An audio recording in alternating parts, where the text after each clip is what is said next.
I am Daniel Lucas, and welcome to Book 101 Review. Book 101 is all about the books that I read for the last 40 years. And today I have my special guest. Hearing math and seeing sound, the mystery of music and evolution. None other than Mr. Cart, Ellenberger. Yeah, hi Daniel.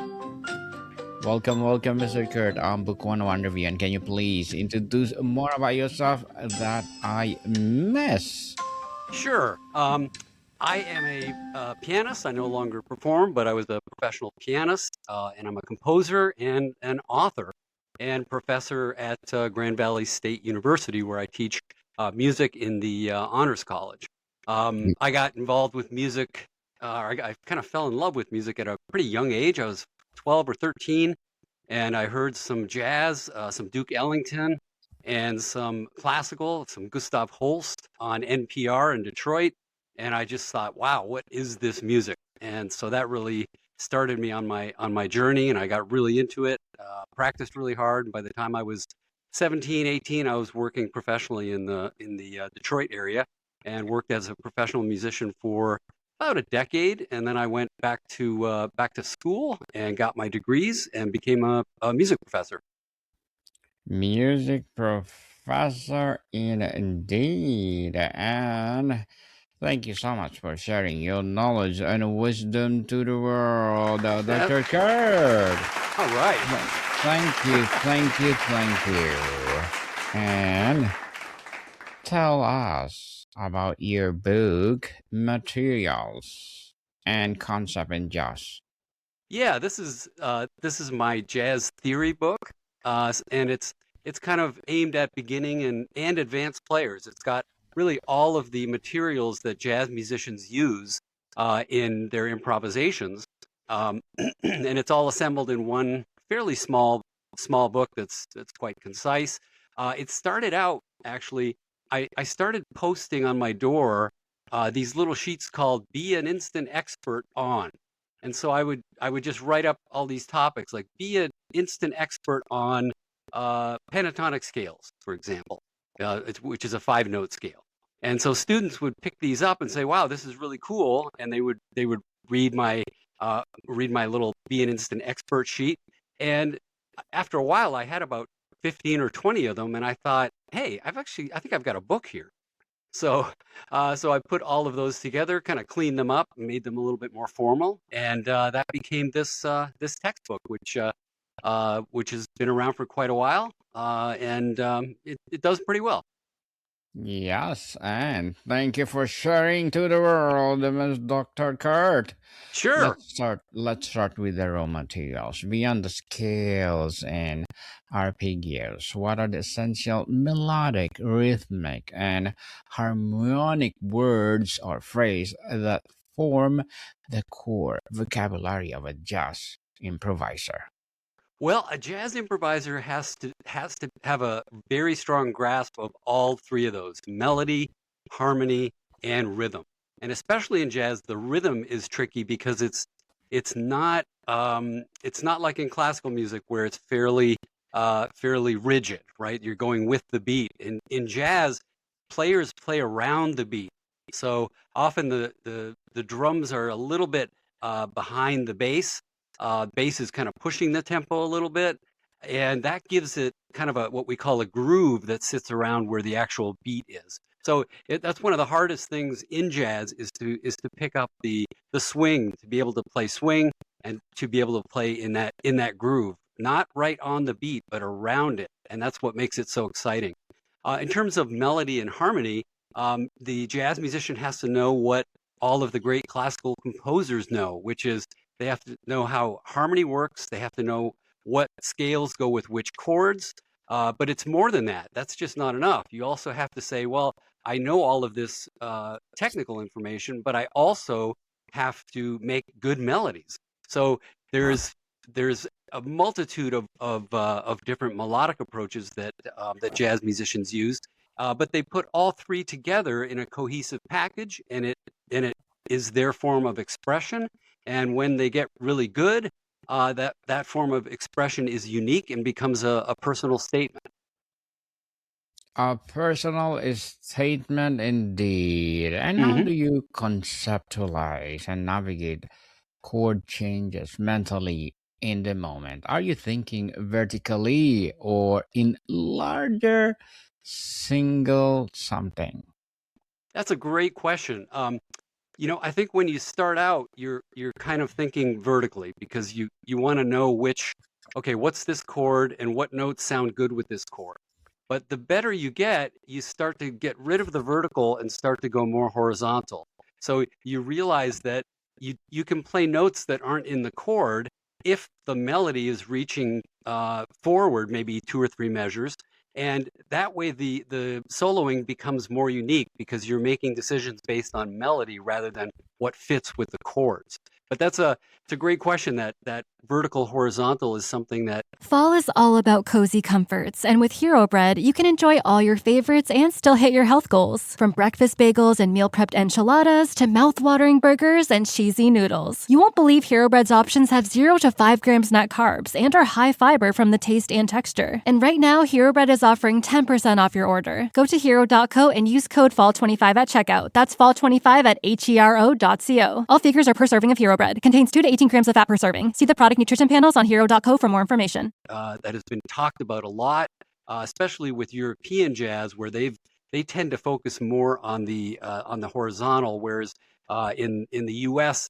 the focus has largely been on more vertical stuff with scale chord choice. So yeah, really insightful question. Thank you for that empowering answer to Dr. Kurt. What is the role of inclusion and approach tones in creating tension and resolution? And how do you practice integrating these sophisticated melodic gestures so they feel instructual?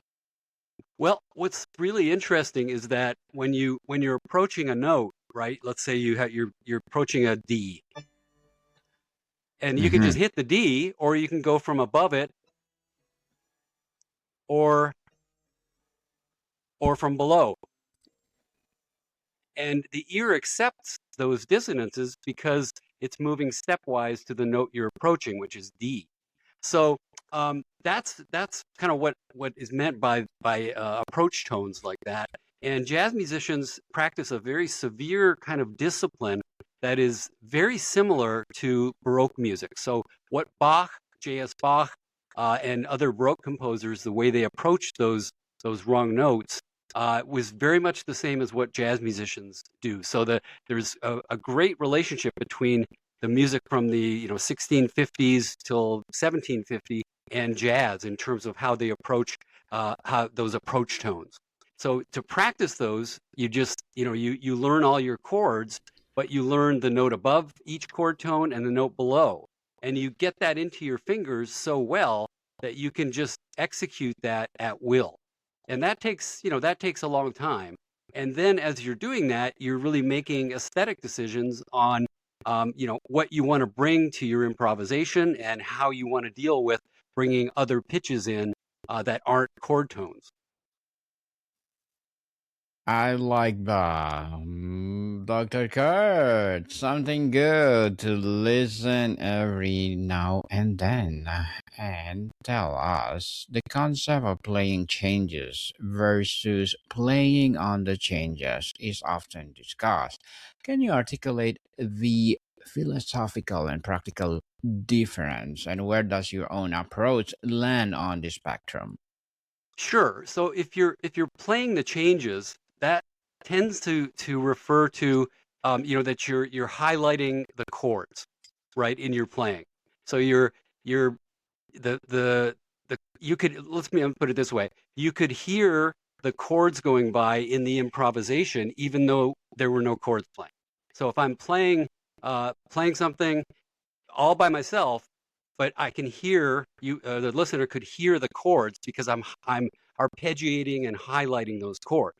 If you're playing across the changes, you wouldn't hear that as much. You wouldn't hear the individual chords going by because the player would be thinking more horizontally rather than vertically. So playing the changes and highlighting the chord changes is more of a vertical approach. Playing across the changes is more of a melodic approach, where you might have three chords and you completely blow off the chord in the middle because you're moving from chord 1 to 3 in a melodic way, and you don't highlight chord 2 at all. And this is what all players do. If you listen to,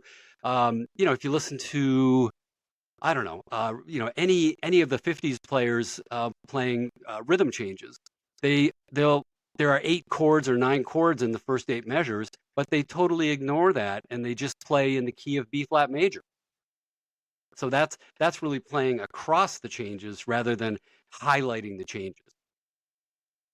Highlighting the changes. Hmm. Okay, Dr. Kurt, tell us, what does it mean to tell a story or have a narrative arc within a solo? How do you think about planning for a contrast development, climax, and spaces across 3 minute improvisation? Yeah, I think that's something that jazz musicians, as they mature, get really good at doing intuitively. So I don't think it's ever that, especially at a professional level, right? A professional level jazz musician won't be thinking, well, I'm going to build this solo in this way, and then in 35 seconds, I'll have my high point, and then I'll take it down. It's really when you're functioning at the highest levels, what's happening is you start playing an idea, and then you hear or you intuit, you imagine what the response to that idea is, and then you play that, and then you play the next response. So when it's done really at the highest levels, what you're hearing is the musician kind of having a conversation with him or herself. So that builds a unique solo, and that will probably have a high point to it, and then it will taper off, but it doesn't have to. Generally, it probably does. But I think the process is not one of planning. So it really is more of jazz at its heart is much more of a kind of a Zen practice, where you have to get rid of the ego and just let the music do the talking and kind of be the vehicle for the music to answer itself. Yes, let the music give you something else. Yeah, Yes. exactly. And how do you balance the intellectual and intuitive in the heat of something making music just like you, in forms of jazz or any kind of genre of music? Well, that's a tough one, because I'll talk about jazz musicians and then maybe a little bit about classical music, because I'm a classical composer as well. With jazz musicians, the way we learn how to play primarily is by copying other solos. So jazz musicians will transcribe the solos of famous jazz musicians and try to sound exactly like that musician. And in doing so, you figure out where their nuanced time placement is. You figure out what kind of scales they use. You figure out how they approach non-harmonic tones. You get their tone color. All of that stuff comes together, and you do that with a whole bunch of musicians. So, for example, I have stacks of transcriptions of Bill Evans, Herbie Hancock, McCoy Tyner, Keith Jarrett, Wynton Kelly, and others that I learned, and I learned how to play those and sound as close as I could to those players. So that's how you build your craft, right? In classical music, you do a similar thing. You study the music of other composers and you try to write in that style. So there's this method of early on where we're kind of copying. We're learning about the styles. We're copying those styles. We're getting good at repeating those styles, and then there comes a point where you have to say, "That's it. Now I'm not doing that anymore. I need to have all those skills at my disposal, but I need to do my own thing." And that's when you really have to drop any of the intellectual part of it. You can't think your way into good jazz improvisation or a good classical piece of music. You have to do it by intuiting, by feeling what should come next, by listening to what you've written and then answering the question, what comes next? And when you do that, I think that's how you develop a voice. But it is difficult because you spend so many years, especially in jazz, copying these other styles. And then all of a sudden you have to say, well, I'm really good at this, but I can't simply copy those styles anymore. I have to find my own voice. And that's where I think you really have to take all the intellectual machinations and put them aside and let the emotion lead, let your personality lead, and let that inner voice lead rather than some kind of intellectual or theoretical scheme. Dr. Kurt, as an author, what are your short-term and long-term goals, as well as a You know, musician? uh, yeah, as an author, well, with this book, I really wanted to get something out there that I could use with my students that wasn't complicated and that didn't impose a style on them. So this book doesn't have any stylistic characteristics or stylistic suggestions at all. So that was my goal with this book was to have something concise, easy to read, and that would give you pretty much all of the information you need in terms of what jazz musicians use when they improvise. In my other writing, so I write, I'm an editor at contributing editor at allaboutjazz.com, where I've got maybe 25 or 30 articles up. And those articles, what I try to do with most of that writing is to take disciplinary ideas from music and relate them to a general readership in ways that can be fairly easily understood by an interested reader. So that, for me, that's really fun. I really enjoy bringing kind of high level music topics or music ideas to general readership, someone who doesn't know everything about music, and making it understandable. I really enjoy doing that. That's enjoyable for sure, Dr. Hmm. Kurt. And good luck to your goals and looking forward for more success. And what will be your piece of advice for those people out there who want to be like you? Oh, geez. If they want to be like me, I guess I would say don't be siloed in one area.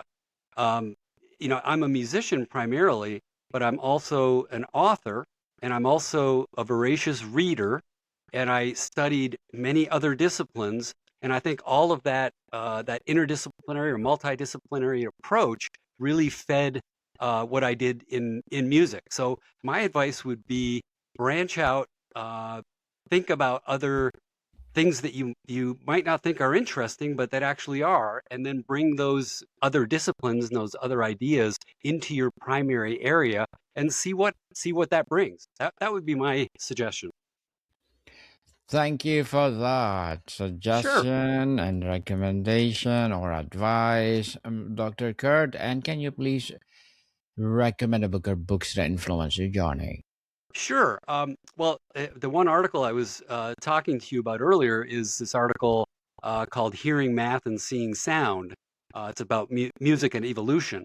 And for that, I did a. This is an example of doing something that's outside of my discipline. I read two of Darwin's books, "The Origin of the Species" and "The Ascent of Man," because I wanted to see, what did he have to say about music and evolution. And that led me down a rabbit hole where I looked at a bunch of other research for almost 2 years, where I was studying that. So I would recommend, if you're interested in those kind of topics, it's pretty fascinating to read books from the mid 1800s, and then realizing how they were thinking about those topics then and how that's maybe changed in the present day. Yes, and thank you for that recommended book, Mr. Kurt or Dr. Kurt. Then tell us, how has your personal conceptual framework for improvisation evolved over time? What did you focus on your early years versus with, or what preoccupies you now? Well, I think in terms of my early years, just the training part of it was just learning the standard forms, learning how to play in a variety of different styles, becoming competent enough to play with different groups and get hired. So there's that part of it. But then there was a I thought, well, how do I break out of this? And so what I started doing was I started writing my own jazz music, and it was highly influenced by my classical studies. So in that's where I really found that I could find a new conceptual framework for myself to play in, because I left the standard forms of jazz, and that kind of freed me up to do my own thing and to write my own music. And I felt like when I have my own jazz templates, then I'm not constricted by anyone else that's played that before. So I'm not hearing any other player on that. And that for me, that was kind of a breakthrough that allowed me to kind of do my own thing and find my own voice in the music. So again, that composition part of it is really important. For me, it freed me up from the previous forms that I had trained in, because there was no, when I wrote my own tune, no one had ever played it. So whatever I played on it became the template, I guess, if that makes sense. Makes sense, Dr. Kurt. And for the inspiring improviser feeling overwhelmed by all the materials, what is the one foundational concept or practice you advise them to focus to build a meaningful and personal connection? I would say start to listen to yourself. Play something and then ask yourself again, what should come next? So once you get pretty good, it's easy for the fingers just to run the keyboard or to run the saxophone because you've learned all these licks. Stop playing the licks and start actually listening to what you're playing, and then imagining what could come next, and then play it and see what that sounds like. Because if you don't do that, then I think the playing stagnates and starts to be kind of derivative, rather than original and unique, and a real authentic expression. Authentic, real expression. And Dr. Kurt, before we wrap up our discussion for today, I'm inviting you to please do listen to my other podcast, people, because my abstract essay is already in fifth season, abstract poetry in second season, and my book 101 review in fifth season too, comedy 101 in third season, and my food 101 in sixth season, geography 101, love letters, movie 101 review, music 101, our fourth season, science 101, sex 101, second season, and my baby podcast law 101, mental health 101, and my Bible Wow. verses 101. Plus, coming this December, Entrepreneur 101. Please listen to them wherever you listen your podcast.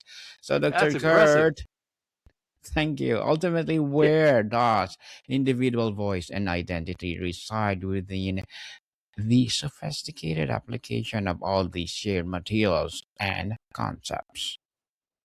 Well, that's a tough question, but I think it resides in our personality. I think all of our experiences that we've had, all of the relationships that we've had shape who we are, and that develops your own unique personality. And when you can express that in the arts or in an essay or in a piece of music or even in a conversation, that's where you find that authenticity. Authenticity indeed, Dr. Kurt Ellenberger. Thank you so much for sharing your knowledge and wisdom to the world. So, can you please invite our listeners to support your book, your advocacy, or whatever projects that you're doing right now? Absolutely. Yeah. If you want to know more about me, my website is my name right there, .com. So that's where you can find my Yes. music and my writings and everything else. Yes, people, let's support Dr. Kurt Ellenberger because if you support him, for sure, more and more empowering books to come, more and more empowering music advocacy will rise. So, Mr. Kurt, thank you so much for your time. Oh, thank you for having me. It's been a lot of fun. Monica, people, see you soon.